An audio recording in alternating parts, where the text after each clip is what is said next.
Generasi stroberi, rapuhkah mental kita di era digital? Pernahkah kamu bertanya, kenapa banyak anak muda sekarang terlihat begitu mudah stres, mudah menyerah, bahkan merasa hidupnya hampa hanya karena satu masalah kecil? Di balik fenomena ini ada cerita panjang tentang pola asuh, media sosial, dan bagaimana otak mereka bekerja. Temukan rahasianya di video ini, sebelum kita kehilangan satu generasi yang paling sadar, tapi juga paling rapuh.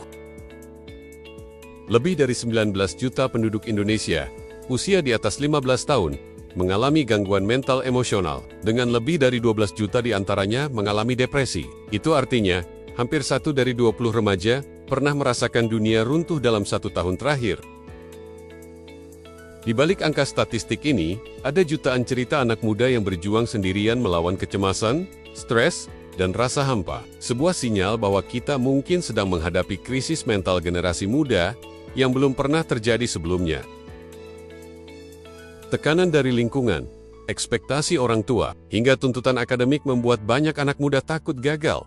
Bahkan sebelum mencoba, seakan dunia menuntut mereka jadi sempurna, tanpa pernah memberi ruang untuk belajar dari kesalahan. Satu nilai ujian yang buruk, atau gagal dalam wawancara kerja, bisa menjatuhkan mental mereka seketika. Padahal bagi generasi sebelumnya, itu hanyalah bagian dari proses.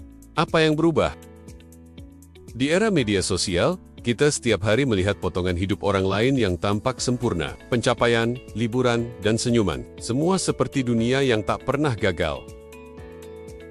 Tanpa sadar, kita mulai membandingkan hidup kita yang nyata, dengan semua luka dan cacatnya, dengan ilusi sempurna di layar ponsel. Dan itu pelan-pelan merenggut rasa syukur dan kepercayaan diri kita. Generasi ini sangat sadar tentang kesehatan mental. Mereka tahu istilah-istilah seperti depresi, anxiety, dan toxic relationship, sesuatu yang dulu tabu untuk dibicarakan.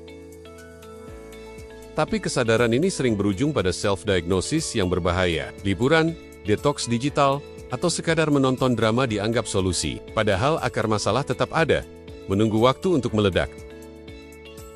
Banyak anak generasi ini dibesarkan dalam pola asuh yang memanjakan. Setiap masalah kecil segera diselesaikan oleh orang tua, sehingga mereka tak pernah belajar berdiri di atas kaki sendiri. Ketika mereka dewasa dan dunia tak lagi ramah, setiap kegagalan kecil terasa seperti kiamat. Mereka tidak pernah punya kesempatan untuk melatih mentalitas tangguh sejak kecil. Di sisi lain, ada juga pola asuh otoriter, ketika anak dipaksa patuh tanpa diberi ruang untuk mencoba, gagal, dan belajar. Keduanya, baik yang terlalu lembut atau terlalu keras, sama-sama merampas kesempatan anak untuk membentuk karakter yang kuat dan penuh percaya diri. Setiap manusia memiliki kebutuhan psikologis dasar, rasa kemandirian, kemampuan untuk merasa kompeten, dan hubungan sosial yang sehat. Ketika ketiga kebutuhan ini tidak terpenuhi sejak kecil, anak tumbuh menjadi pribadi yang rapuh, selalu bergantung pada validasi orang lain. Tidak semua stres itu buruk. Penelitian menunjukkan bahwa stres ringan sampai sedang justru melatih otak untuk lebih tangguh dan fleksibel. Ibarat imunisasi psikologis, stres kecil membantu kita mempersiapkan diri menghadapi badai besar di masa depan. Sayangnya, banyak anak muda yang terlalu dijauhkan dari kesulitan sejak kecil. Mereka tumbuh tanpa benteng mental, sehingga ketika dunia nyata memukul, mereka goyah dan kehilangan arah. Berbeda dengan stres ringan, stres kronis yang berkepanjangan bisa menghancurkan. Penelitian menemukan bahwa tekanan berat terus-menerus mengubah struktur otak, mengganggu fungsi pengambilan keputusan, dan melemahkan kontrol emosi. Inilah mengapa banyak anak muda terjebak dalam lingkaran kecemasan, mood swing, bahkan perilaku impulsif yang merugikan diri sendiri. Mereka tidak tahu bagaimana cara berhenti, karena otaknya sudah terlalu letih untuk melawan. Generasi ini adalah generasi yang paling sadar tentang pentingnya kesehatan mental. Mereka tidak malu untuk bicara tentang kecemasan, depresi, bahkan mencari bantuan profesional.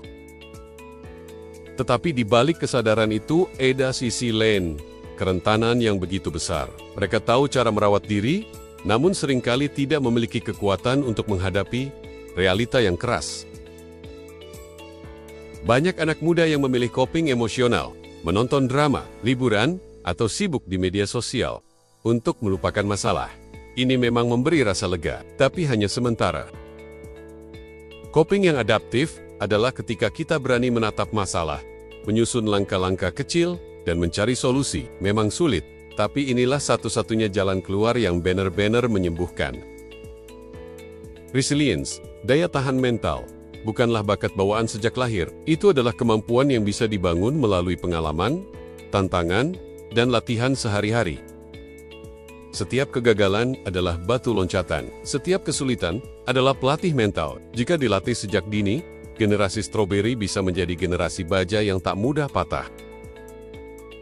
Generasi ini tidak ditakdirkan untuk selalu rapuh. Mereka punya potensi besar untuk bangkit, lebih sadar, dan lebih berani dari generasi sebelumnya. Dibimbing dengan tepat, mereka akan menjadi agen perubahan yang membawa semangat baru, bukan hanya untuk diri sendiri, tapi juga untuk dunia. Keluarga adalah benteng pertama dalam membentuk mental yang sehat. Lingkungan sosial yang suportif akan menjadi pagar kedua yang menjaga mereka saat menghadapi badai kehidupan. Orang tua, guru, dan teman sebaya memegang kunci penting. Tanpa dukungan mereka, mustahil bagi seorang anak muda berjalan sendirian menuju masa depan yang penuh tekanan. Jika kita bertindak sekarang, kita bisa menciptakan masa depan di mana kesehatan mental tidak lagi dianggap tabu dan generasi muda tumbuh dengan keseimbangan yang kuat. Generasi stroberi akan menjadi simbol kekuatan dan kesadaran. Mereka bukan lagi generasi yang mudah layu, tapi generasi yang membawa perubahan. Generasi stroberi bisa menjadi generasi baja. Semua dimulai dari kesadaran, keberanian, dan bimbingan yang tepat. Jangan biarkan mereka berjuang sendirian. Bagikan video ini sekarang. Jadilah bagian dari gerakan yang membangun generasi tangguh di era digital.